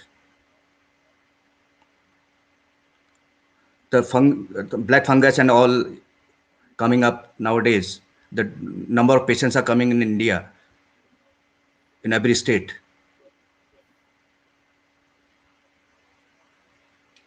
Yes. Go ahead, Karan. Yeah. So fungus से रिलेटेड सी ये जो ब्लैक फंगस वगैरह का जो फैल रहा है, I mean, so first thing to know is ये फंगस जो है वो एनवायरनमेंट में सब जगह होता है, सब जगह है, यूनाइटेड स्टेट्स में है, सब जगह है, राइट। एंड वो ये फंगस को हम अपॉर्चुनिस्टिक इन्फेक्शन कहते हैं कि जब अपॉर्चुनिटी मिलती है, जब इंसान की इम्यून सिस्टम वीक हो जाती है, तब वो डिजीज कर सकता है। सो इसमें इसमें काफ़ी फैक्टर्स हैं कि आपको कि किन को ये हो सकता है। सो जिनका डायबिटीज़ कंट्रोल में नहीं है उनको ये फंगस होने के चांसेस ज़्यादा है। जो लोग स्टेरॉइड्स ले रहे हैं उनको होने के ज़्यादा चांसेस है। सो बिना मतलब अगर आपको स्टेरॉइड्स की इंडिकेशन नहीं है, मतलब अगर आप ऑक्सीजन पे नहीं हैं तो आपको स्टेरॉइड्स नहीं लेनी चाहिए। अगर आपकी blood sugar out of control है तो आप अपना डाइट और अपना इंसुलिन वगैरह जो भी डायबिटीज़ की दवाइयाँ हैं उसको आप ध्यान से, मतलब उसको शुगर्स कंट्रोल में रखें। These would be the best veg आप फंगस का रिस्क कम करने के लिए। एंड दूसरा, कोई छोटी स्टडीज़ में आइडेंटिफाई हुआ है कि antibiotic use, lot of broad spectrum antibiotic use उन्होंने देखा है कि हैज़ ऑल्सो बीन, ये भी बिना मतलब कि एंटीबायोटिक्स लेना भी कंट्रीब्यूट कर रहा है ये फंगस के ग्रोथ पे। सो ये है फोकस कर सकते हैं। मैं यही कहना चाहूंगा कि यही चीज जो है, जो अमूमन केसेस हम लोग ने ब्लैक फंगस के देखे हैं, तो दो चीजों के होते हैं। एक जो है वो स्टेरॉइड लेने से, क्योंकि आपकी इम्यूनिटी और गिर जाती है, और दूसरा ये डायबिटीज पोरली कंट्रोल्ड। और अगर पेशेंट्स के डायबिटीज पहले से पोरली कंट्रोल्ड हैं, ऊपर से वो स्टेरॉइड दें जिनको जरूरत नहीं है, उसकी वजह से फंगस हो सकता है। और तो इसीलिए इट्स इम्पोर्टेंट कि जिन लोगों को इंडिकेशन है स्टेरॉइड की, उनको स्टेरॉइड मिलना चाहिए ताकि ये रिड्यूस हो जाए ब्लैक फंगस के cases. Thank you so much doctor. मैं क्या प्रयास करूंगा, क्योंकि अब टाइम का भी हमारा शॉर्टेज है, मैं इतने सारे क्वेश्चन आए हुए हैं, प्लीज मैं ऐसा करूंगा क्विक जिनका छोटा जवाब मिल सके, एटलीस्ट हम वो कवर कर ले, right. We have many questions out there coming in and within us also. I'll try and pick up some quick ones which can be quickly answered, and then we can look to cover the extended one. एक प्रश्न है, क्या हेमचंद्र पांडे जी का, क्या penicillin की allergy वाले टीका लगवा सकते हैं? Can people with allergy Yes. penicillin get vaccinated? Yes or no? Yes. Yes. Okay. क्या बच्चे भी thank you very much. Okay, Alok Pandey, क्या बच्चों को भी आइवरमेक्टिन? आलोक जी, ये प्रश्न बच्चों के डॉक्टर्स का, आज हमारा इवेंट एडल्ट्स के लिए है। इफ यू प्लीज एक्सक्यूज अस, हम ये प्रश्न ले लेंगे आगे। पंकज वाणे, केतन शाह क्या कह रहे हैं? Okay, there is a lot of fan mail for doctor Abbas and Mankoti ji, and this thing. मैं प्रश्न देखते जा रहा हूँ, प्रश्न दीजिए प्लीज। Okay, yeah. एक क्वेश्चन, तब तक meanwhile Robin, I'll ask a question. जब तक ये आप कर, एक क्वेश्चन है मिस्टर रावत जी का, मैं लूं? Yes, please. He says कि कोविड के बाद क्या मेरे कुछ बॉडी के ऑर्गन्स परमानेंट डैमेज हो जाएंगे? कोविड के बाद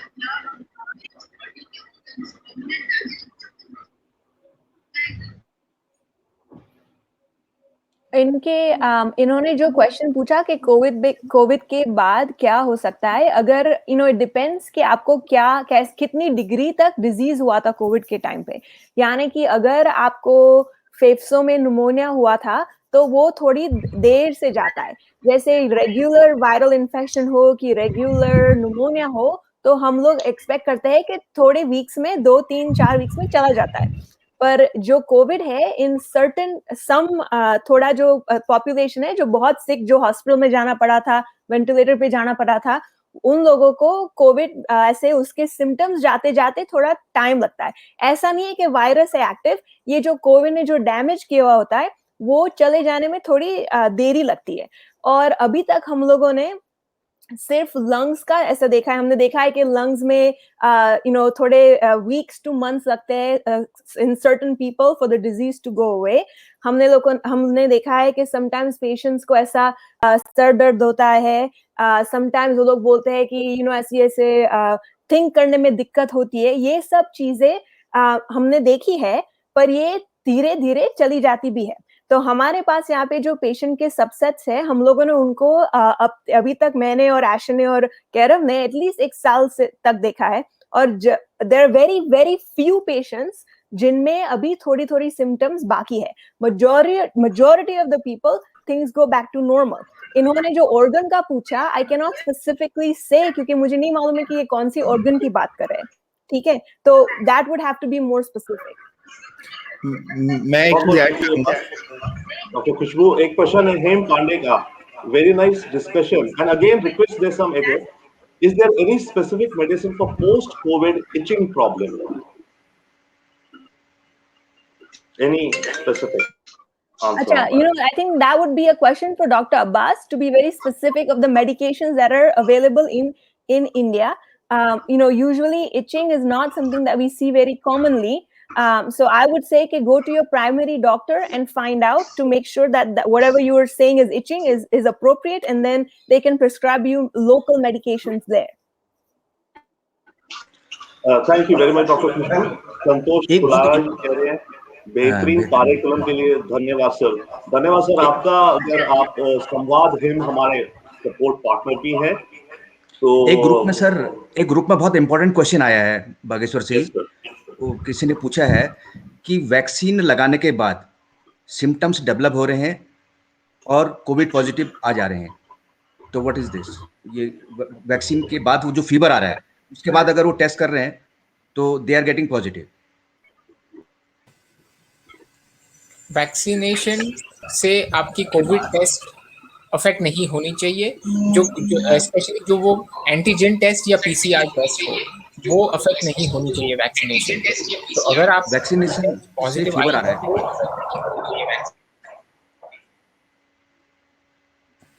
अगर आपकी टेस्ट पॉजिटिव आई है, उसका मतलब है कि आपको कोविड है।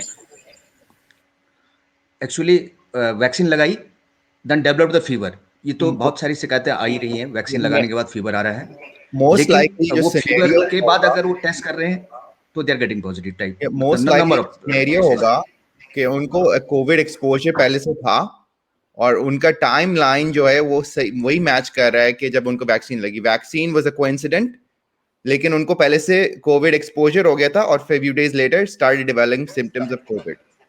ठीक है, vaccine does not cause COVID to does not cause you to develop COVID. Probably आपको पहले एक्सपोजर हो चुका था, फिर आपको वैक्सीन लगा और इत्तेफाक ऐसा हुआ कि जो है वो फीवर डेवलप हुआ जब वैक्सीन लगने के बाद, तो लोग कह रहे हैं वैक्सीन की वजह से हुआ।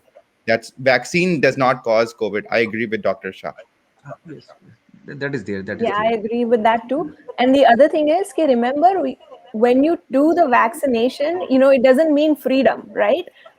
Vaccination is there to protect you from getting severe disease. That doesn't mean you let go of all your social distancing, your mask. और अभी a lot of people are only getting the first vaccine in India. अभी second shot बाकी है for a lot of people. तो ये भी, I say you should have that thought in the back of your mind as well, that vaccine is to prevent the cause of severe disease, and that just because you got one shot doesn't mean you're 100% protected. So please, please make sure that you don't assume that once you got the vaccination to go. Plus, even the first shot takes about 2 to 3 weeks to become active in your body. So there's still that lag period. थोड़ा हिंदी में बोलेंगे? Sorry. Asher or Kairav, do you guys want to interpret me? मैं यही कहूँगा कि ये जो खुशबू ने बोला है कि वैक्सीन लग जाए तो इसका मतलब ये नहीं कि आपको जो है पास मिल गया, फ्री पास मिल गया कि आप जाकर जो कुछ करना चाहें कर लें। ठीक है, सारी चीजें रिस्ट्रिक्शंस यानी कि मास्क पहनना, हाथ धोना स्टिल कंटिन्यू करना चाहिए आपको। और दूसरी बात जो खुशबू ने कहा वो बहुत इंपॉर्टेंट है कि वैक्सीन लगने के फौरन बाद जो है आपको इम्यूनिटी डेवलप नहीं होती, आपको 2 हफ्ते लगते हैं। उसके बाद भी एटलीस्ट जो अमेरिका में वैक्सीन है फाइजर की, जो पहले डोज के बाद 50% इम्यूनिटी थी, सेकेंड डोज के 10 दिन बाद 95% इम्यूनिटी थी। तो ये इंपॉर्टेंट होना चाहिए एंड आई एम श्योर कि जो कोविशील्ड और कोविड की वैक्सीन इंडिया में है, आई थिंक वो भी सिमिलर है कि वैक्सीन ने इम्यूनिटी को टाइम के साथ डेवलप होती है। तो ये नहीं कि आपको वैक्सीन लगे और अगले दिन आपने जाकर जो है वो मास्क उतार दिया, सब कुछ करना शुरू कर दी, क्योंकि वो आपको कोविड हो सकता है। Number 2, Covid vaccine does not cause, ये नहीं है कि आप कोविड से इनविंसिबल हो जाते हैं, कि वो बेसिकली रिड्यूस कर देता है कि chances of you having severe disease या सिवियर हॉस्पिटलाइजेशन। इवन स्टडीज में लोगों को जिनको कोविड वैक्सीन लगी थी, छोटे लोग, कम परसेंटेज थी, लेकिन उन लोगों को भी कोविड हुआ था, माइल्ड था या फिर उनको पता नहीं चला, लेकिन उनको कोविड हुआ था। So it does not complete guarantee के 100% प्रोटेक्शन के कोविड नहीं होगा। Thank you, Asher. Robin, there was a question about rapid antigen test. Please, can you take that? हाँ, वो वही ना, yes, exactly. Quick question. Ganesh Joshi ji is asking, what is the accuracy of rapid antigen kit in COVID if the person has no symptoms? Ganesh ji का प्रश्न है कि rapid antigen kit की क्या एक्यूरेसी है अगर पर्सन को सिम्टम्स नहीं है। आपका प्लीज उत्तर अमेरिका से। राइट, सो अनफॉर्चुनेटली इसका कोई इजी आंसर नहीं है, क्योंकि बहुत मैन्युफैक्चरर डिपेंडेंट है कि कौन है मैन्युफैक्चरर आपकी रैपिड एंटीजन किट का। ओवरऑल एंटीजन किट्स की एक्यूरेसी पीसीआर टेस्ट से कम होती है, एंड रैपिड एंटीजन टेस्टिंग की एक्यूरेसी सिम्टोमेटिक पेशेंट्स में ज़्यादा होती है। यहाँ तक मैं सीमित रखूंगा अपने आंसर को, क्योंकि बहुत वेरिएबल्स है इसमें। Thank you very much doctor Kairav. एक क्विक क्वेश्चन, आई थिंक ये पोस्ट कोविड है तो इसको भी हम रहने देंगे केशव जी, क्योंकि पोस्ट कोविड की एक पूरा अलग एरिया है, हम उसका एक अलग सेशन करेंगे। But his question was, I am recovering from Covid and I have issues like heaviness in the chest, in the head and low blood SpO2. When I read about issues like blood clot and all, I get disturbed. What needs to be done? कुछ जवाब दे सकती हैं quickly doctor खुशबू? हाँ, very this is something that Asher and I see all the time हमारे post clinic में, और it depends कि आप कितने वीक्स, कितने टाइम के पहले आपको कोविड हुआ था। जैसे मैंने बताया पहले कि कोविड की जो सिम्टम्स है वो थोड़ी देर से जाते हैं। अगर आप देखो वीक बाय वीक देखो, आप अगर पहले वीक में आपको ये सारे सिम्टम्स है, फिर दूसरे वीक में थोड़े कम हुए हैं, that is what you are looking for, कि ये धीरे धीरे कम हो। अगर आप रिवर्स में जा रहे हो, यानी कि अगर आपको पहले थोड़ा सा जुकाम था और अब ज्यादा हो गया, ऐसा कुछ रिवर्स में जा रहे हो, तो फिर आपको डॉक्टर के पास जाना है इवैल्यूएट करने के लिए। अगर आपके सिम्टम्स वीक बाय वीक कम होते जा रहे, तो that is a positive sign. Don't worry about that. You will continue to recover. This is expected. Fibrosis और सब जो चीज है वो सिर्फ इमेजिंग से दिखती है, और उसका तो टॉपिक बहुत ही बड़ा है, तो I won't get into that right now. Blood clot में क्या होता है कि आपको सांस लेने में एकदम से ज्यादा दिक्कत हो जाती है, तो वो भी अगेन जो आपको हुआ तो आपको डायरेक्टली हॉस्पिटल में डॉक्टर के पास जाना होता है। ठीक है, तो आई होप कि I answered that question to some degree very quickly. Yeah, you have answered. He wrote back. You can see the comment below. Ganesh Joshi जी कह रहे हैं thanks a lot sir, तो आपका आंसर का instant रहा, बहुत बहुत धन्यवाद। अच्छा, अब ऐसा है हमारे पास कॉन्वर्सेशन डिटेल बहुत है, प्रश्न भी बहुत हैं, बट हमें टाइम का भी माइंडफुल रहना है। तो I think after can we go on for another 15 minutes doctors with your permission, 15 minutes more and then we close. Okay? Question from my side. One question to our panelist doctor. Who's asking this? Dr. Abbas? I think Dr. Abbas, he has a major issue with his हाँ जी, हाँ doctor Abbas बोलिए। मैं बोलूं sir? अच्छा, नहीं, ये doctor Abbas बोल रहे थे शायद, कि आप बोल रहे थे? हाँ, डॉक्टर अब्बास बोल रहे थे। अब बोलो। We have connectivity issues up in the hills. My question is our panelist doctor, is it necessary in all cases of mucormycosis to give amphotericin B, or it can be some oral antifungal can be given in mild cases? He's talking about I will let Kairav talk. So mucormycosis unfortunately काफी deadly disease है, बहुत ज़्यादा mortality हो सकती है, up to 50% से भी ज़्यादा हो सकती है। So हम लोग in the US हम generally start off करते हैं IV amphotericin से, and उसमें surgery का भी बहुत बड़ा रोल है। हम anti fungals as a supportive medicine समझते हैं, एंड एंटी फंगल्स का बहुत बड़ा रोल, आई मीन सर्जरी का बड़ा रोल है कि जितना सर्जरी के से आप क्लीन अप कर सकते हैं वो फंगस को, और फिर साथ में एंटी फंगल्स, तो ओरल एंटी फंगल्स भी चलती हैं, बट शुरू में हम जनरली आईवी से चालू करते हैं. Thank you so much, Dr. Khera. Well, there's a comment from Pankaj Pandey जी, कह रहे थे बेहतरीन टाउन हॉल आयोजन के लिए इमेज इंडिया से जुड़े विशेषज्ञों का शुक्रिया. आपका भी पंकज जी, आप भी जुड़े हैं हमारे साथ. Pankaj Pandey is thanking all the experts on this panel and who brought together this town hall. Thank you so much. Now I'll quickly again see some bigger questions. Mankoti Saab, yes sir, you had a please.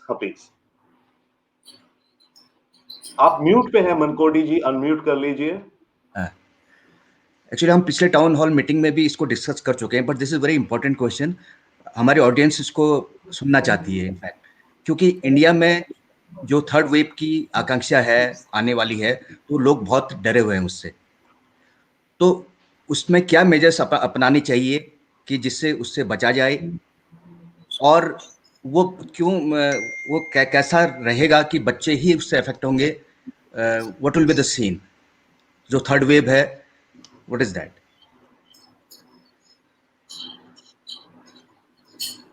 So, technically speaking, we've had kind of 3 waves in यहाँ पे United States में. जो आपने पूछा कि ऐसे क्या हम प्रिवेंशन के लिए कर सकते हैं, तो प्रिवेंशन के लिए जल्द से जल्द टीका लगाना बहुत ही इम्पोर्टेंट है. तो जल्द से जल्द वैक्सीनेशन शुरू कीजिए आप. सेकेंडली, ये जो सोशल डिस्टेंसिंग, थोड़ा नंबर्स नीचे जाते हैं तो यहाँ पे भी और वहाँ पे भी लोग ऐसे बाहर जाना, मिलना जुलना शुरू कर देते हैं. Mask, you need to keep the mask on. Mask चाहिए, सोशल डिस्टेंसिंग चाहिए.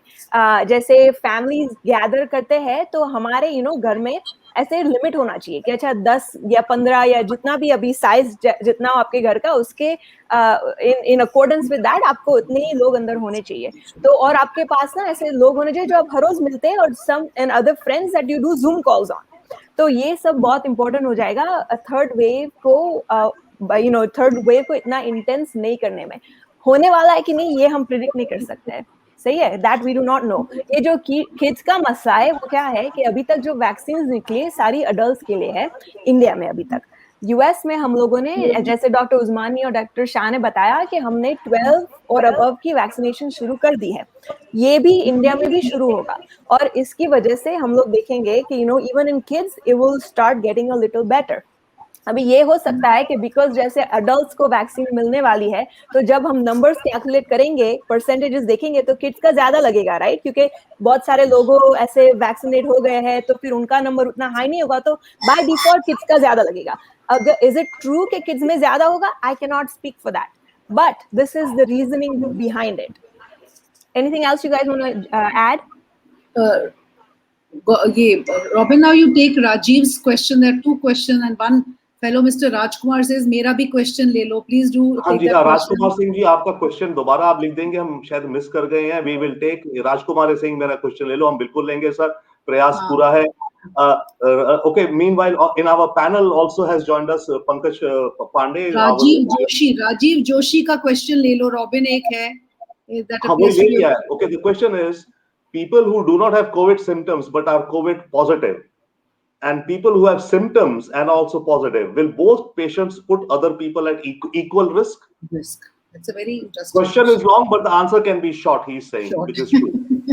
Yes. Yeah, let me take this quickly, क्योंकि इसमें बहुत सारे फैक्टर्स हैं कि आपको क्योंकि सो व्हाट वी नो, इन्फेक्शियसनेस जो है कोविड की, वो प्री सिम्टोमेटिक और इनिशियल फ्यू डेज. सो एक तो प्री सिम्टोमेटिक होते हैं जिनको सिम्टम्स शुरू नहीं हुए हैं बट आगे जाके होंगे. एक कैटेगरी है पेशेंट्स की जिनको कभी सिम्टम्स डेवलप नहीं होते. सो कोविड का जो इन्फेक्टिविटी है कि आप कितने ज्यादा लोगों को इन्फेक्ट करेंगे या वो डिपेंड करता है कि वो शुरू में ज्यादा होता है प्री सिम्टोमेटिक और सिम्टम्स होने के जस्ट बाद. सो आपने कब टेस्ट कराया है उस पर भी बहुत मैटर करेगा. So I don't think there is a straight answer for that. Sure, thank you so much. Next, a very targeted question. Rajkumar Singh कह रहे हैं, राजकुमार सिंह का, हाँ. मैं last year he had corona. इस साल he has taken the Covishield vaccine, but in the night times रात को तेज बुखार and backache बना हुआ है. थोड़ा भी काम करता हूं तो कमर दर्द है. What should I do? He got COVID last year, recovered, took a vaccine this year, but now sometimes in the night he had high fever, and then since then he's having a backache. And correct me if I'm wrong, guys, but I would get this investigated. इनको बोलो कि आप doctor के पास जाओ, ये जरूरत नहीं है कि ये कोविड की वजह से हो रहा है, कि ये कोविड वैक्सीन की वजह से हो रहा है, यहाँ पे कुछ और भी चल रहा हो सकता है. तो प्लीज आप जाके ये आपके लोकल डॉक्टर के पास इन्वेस्टिगेट करवाए, क्योंकि ये थोड़ा ये फुल्ली कोविड से लिंक नहीं लग रहा है मुझे. Thank you so much, Dr. Khushbu. Kalpana ji, any other questions? I know there are lots more out there. Okay, Dhananjay Pandey is asking, can you tell us a bit about D-dimer? What is D-dimer? ये एक medicine है ना मेरे ख्याल से कुछ इनका नहीं. Okay, fair enough. D-dimer is a blood test है जो कि हमें बताता है कि breakdown of clot products basically. To simplify things कि जब हमारे blood clot form होता है हमारे body में, उसका breakdown जो है ना वो D-dimer से determine करते हैं. तो जिन लोगों का जो है D-dimer is high or rising, there is more clot formation and also spontaneous clot degradation going on. यानी कि clot बन रहा है और clot टूट रहा है तो हल्का सा. तो D-dimer हम लोग यूज करते हैं as a marker कि clot है body में है नहीं. Thank you so much. Sensitive test नहीं है, लेकिन it's not a specific test, but it's sensitive enough for us to get worried and investigate. यानी कि अगर किसी का ज्यादा राइज कर रहा है तो हम परेशान होते हैं और टेस्ट करते हैं कि कोई और क्लॉट तो नहीं है कहीं बॉडी में. Thank you so much, Dr. Asher. I'm sorry. Yeah, I think Dhananjay ji, आपका कुछ आंसर हो गया होगा. Next is coming from Mayank Malia. What is the status of third dose of Covaxin? I think Mayank will keep this question for pending because this may be an open-ended answer or open-ended thought. Thank you so much. I think we are almost reaching the wrap-up rounds now. Kalpana ji, कोई और question है? Or we are almost. I know there are lots of questions coming in, lots of viewers. But I think we are now running, you're on mute, Dr. Asher. There are two things I would like to say, Robin. Ek to, a lot of questions have come post-COVID complications. So it will be very good that next town hall we should have on post-COVID complication, because there are so many questions, which, that is why we are not taking those questions at all. कि post-COVID में ये क्या उनको issues हो रहे हैं. उसके लिए इनफैक्ट मैसेजेस भी आए हैं कि आप कब करेंगे पोस्ट कोविड. एंड मोरलेस जो क्वेश्चंस मेरे पास भी थे वो सब ये डॉक्टर्स के आंसर्स में वो आंसर हो गए, इसलिए मैं रिपीट नहीं करूंगी. Thank you so much. Pankaj Pandey ji, आप कुछ एक दो शब्द कहना चाहेंगे? And we start thanking our doctors. अब हम थैंक यू राउंड कहेंगे. सो जरूर मैं अपने बिल्कुल जरूर मैं अपने सभी जो डॉक्टर साथी हैं इनका बहुत तहे दिल से शुक्रिया अदा करता हूं. एक तो ये पूरे कोविड के काल में इन्होंने जो मिसाल कायम की है हमारे मानवता की जो सेवा कर रहे हैं, इसके लिए हेड्स ऑफ यू सर. और स्पेशली डॉक्टर अब्बास हमारे बागेश्वर में बहुत एक बागेश्वर के लोगों के लिए बहुत उम्मीद की किरण के रूप में यहाँ पे काम कर रहे हैं. मैं इनको भी बहुत धन्यवाद देता हूँ और पूरी टीम को अमेज इंडिया की इतनी बेहतरीन चर्चा के लिए. और भविष्य में भी मुझे उम्मीद है कि जरूर किसी और टॉपिक पे कभी हम फिर बैठेंगे और लोगों से बात करेंगे. लोगों का भी शुक्रिया जिन्होंने बागेश्वर के लोगों ने अच्छा रिस्पांस दिया है, क्योंकि आज बागेश्वर में पहली बार इस तरह की एक बातचीत हुई है तो अच्छा रिस्पांस मिला है. मैं सभी लोगों को शुक्रिया अदा करता हूँ. बहुत बहुत धन्यवाद. Thank you so much Pankaj ji and बहुत सारे नए दोस्त भी बने हमारे इस दौरान. उन सबको एक्नॉलेज करेंगे और वो हमारे पार्टनर सपोर्टर ऑर्गेनाइजेशंस भी हैं. Thank you. नाउ मैं इनवाइट मनकोटी जी दो शब्द थैंक्स के, because now will then Kalpana and all doctors and then we are happy home. Again, a very big thank you to all the doctors, the Indian American doctors, the wonderful panel we are having again and again. आप लोगों ने इतना समय हमें दे रहे हैं, precious time, अपनी knowledge का, अपने टाइम का। अब अमेरिका में रहते हुए आपको हिंदुस्तान की इतनी चिंता अपने लोगों की। Thank you so much. Thank you, Mankoti Saab. May I invite Kalpana to thank our doctor colleagues and our audiences quickly, please, before we. Okay, thank you, Robin. Big thanks to all the 3 doctors. I'm getting amazing responses, especially as Pankaj mentioned, this is the first time I believe in Bageshwar they're having this. So thank you all the 3 doctors, and thank you the crowd of Bageshwar, all the people of Bageshwar, and they've been asking me ki aur kab karoge. So definitely, Robin, we have to think about it. And a few people I want to mention, those who are behind the scenes have helped us out. I want to thank Jalaj Mehta ji and Advocate Vinod Bhatt ji, and also Dr. Abbas जो निकल गए हैं वहाँ से, प्रमोद मेहता जी and Pankaj Pandey को तो special thanks, उन्होंने इतने लोगों को मैसेज किया, सब लोगों को he brought a lot of people forward, so thank you everybody. और थैंक यू मनकोटी जी, आप तो लगता है कि इमेज इंडिया की टीम में ही आप आ गए हो, हमारे साथ ही शामिल हो गए। I am looking forward to many more. Thank you, Kalpana. And to the names that Kalpana mentioned, I'm of course reminded also Pramod Mehta ji, Bablu Joshi ji, Mahesh Giri ji in Bageshwar, Mayank Malviya, my engineering batchmate, Ramesh Chandra, my engineering junior. Ramesh, thank you so much. और इतने सारे लोग जिनको हम नाम भी नहीं ले सकते बागेश्वर में जो जुड़े। Now, okay, may I invite first of all actually for the closing.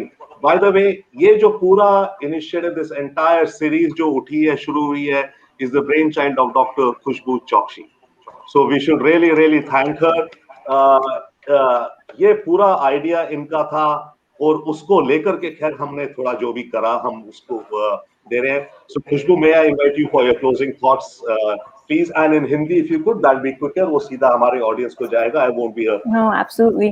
नहीं, हम you know ये मेरा नहीं था ये थॉट, ये हमारा सबका थॉट था, जो सब काम किया है, you know, रॉबिन सचदेव ने, कल्पना पांडे ने, मनकोटी जी ने, मिस्टर पंकज पांडे ने, and of course doctor Abbas has you know to give us, जो हमको पर्सपेक्टिव दिया इंडिया में क्या चल रहा है, वेरी यूजफुल। हमारा थॉट यही था कि हम लोग सारे यू नो यहाँ वहाँ पे तो आ नहीं सकते अभी, सब बॉर्डर्स क्लोज्ड है, तो एटलीस्ट यहाँ पे बैठ के जो भी हम लोग हेल्प कर सकते हैं हमारे कॉलीग्स की हम करें। और यू नो सारे डॉक्टर्स जो भी पैनल्स पे आए, वो एवरीवन, सबने बहुत अच्छे आंसर्स दिए हुए अभी तक, यू नो वो लोग सब अपना फ्री टाइम दे रहे हैं, and I am very thankful to all of them, and I am very thankful to all the people who are listening. मेरी ऐसी टूटी फूटी हिंदी को भी यू नो एक्सेप्ट करते हैं और फिर आते हैं, तो आई रियली अप्रिशिएट दैट। और खुशबू जी अल्मोड़ा आने वाले हैं, उनको मैं बागेश्वर भी लेके जाऊंगा। हाँ, डेफिनेटली, जरूर मोस्ट वेलकम है। And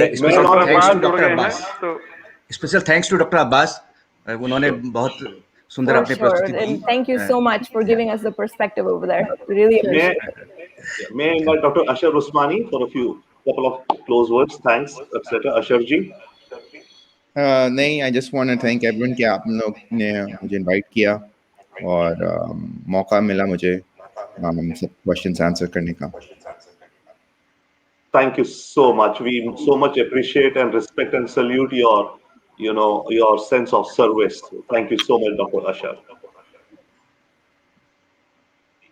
May I now invite Dr. Kairav Shah for your closing words, please. Kairav ji. Sure, मैं भी सेम ही कहूँगा कि thank you very much for the invitation. Thank you Khushbu for letting me know about this, and बस closing comments में तो यही कहूँगा कि जस्ट हैंग इन देयर, क्योंकि ये लंबी जंग है, चलती रहेगी, एंड बहुत मिस इन्फॉर्मेशन है सोशल मीडिया पे, तो उस पे फोकस करने से बेटर है कि अगर आपके कंट्रोल में जो है उस पे फोकस करें, जैसे कि खुद की हेल्थ का ध्यान कैसे रखना है और कैसे प्रोटेक्शन मेजर्स को फॉलो करना है। बहुत धन्यवाद डॉक्टर कैरव शाह। अब I think we are Kalpana ji, any last word from you before we say thank you and close the broadcast? But नहीं, अब बस I think big thank to everybody, and मुझे सबसे इम्पोर्टेंट ये लो आप लोगों से कहना है जो डॉक्टर से, कि इसी तरह, ये तो कोविड टाइम है, बट अगर आप इसी तरह जुड़े रहोगे हम लोगों से, तो बहुत लोगों की हम मदद कर पाएंगे, because thanks of you all. तो ये even though there's COVID, post COVID, but if it could be a regular thing, I think it is going to help a lot of people. So that is what we are looking forward to it. If you could help us out, just say kuch ho Absolutely. post COVID or whatever. Absolutely, we'll be happy to. Thank And you so one much. more thing I want to add, because being having my roots from Kumaon, especially relating to gynecologies, we have very less facilities here in Uttarakhand.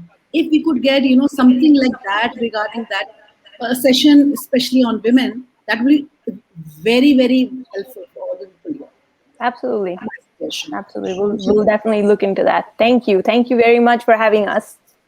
Thanks, Kalpana. Thank So you. that's Thank why you, we're calling it a Doctor. traveling town hall. It's like a traveling exhibition. We would like to take it as much deeper into the towns where we can for more mass outreach. That said, this broadcast is now had a long discussion. बहुत बहुत धन्यवाद लोगों का हमसे जुड़ने के लिए. अगले कुछ समय बाद फिर से मिलेंगे. And thanks so much Bageshwar से जो लोग जुड़े, उत्तराखंड से कहीं से भी जो लोग जुड़े. अपने प्रश्न आपके पास अभी भी हैं, तो आप अपने प्रश्न भेज सकते हैं जो हमारी कॉन्टैक्ट लिस्ट में फ्लायर पे आपके पास जिनसे भी संपर्क हुआ होगा. उन प्रश्नों को हम अमेरिकन डॉक्टर्स को भेजेंगे एंड उन्होंने ऑफर किया है कि वो उनका रिटर्न जवाब भी दे देंगे कुछ समय बाद.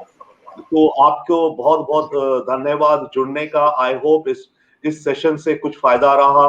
और बहुत समय हमारे अमेरिकन डॉक्टर्स ने जो दिया, हमारे इंडियन डॉक्टर्स ने जो दिया, डॉक्टर अब्बास तो जो ग्राउंड पे बागेश्वर में अच्छा खासा कोविड को डील कर रहे हैं, इन सब का मिला जुला डॉक्टर्स की आपस में डिस्कशन ऑल्सो कि हमारे एक्सपीरियंस क्या, आपके एक्सपीरियंस क्या, और काफी लोगों के मेरे ख्याल से डायरेक्ट क्वेश्चन के आंसर गए हैं. तो हमें जो हमारे डॉक्टर्स की सेवा है, थोड़ा सा दिल खुश होता है, वार्म होता है कि जो हम काम कर रहे हैं उसका कहीं थोड़ा सा डायरेक्ट बेनिफिट मिले. That said, this broadcast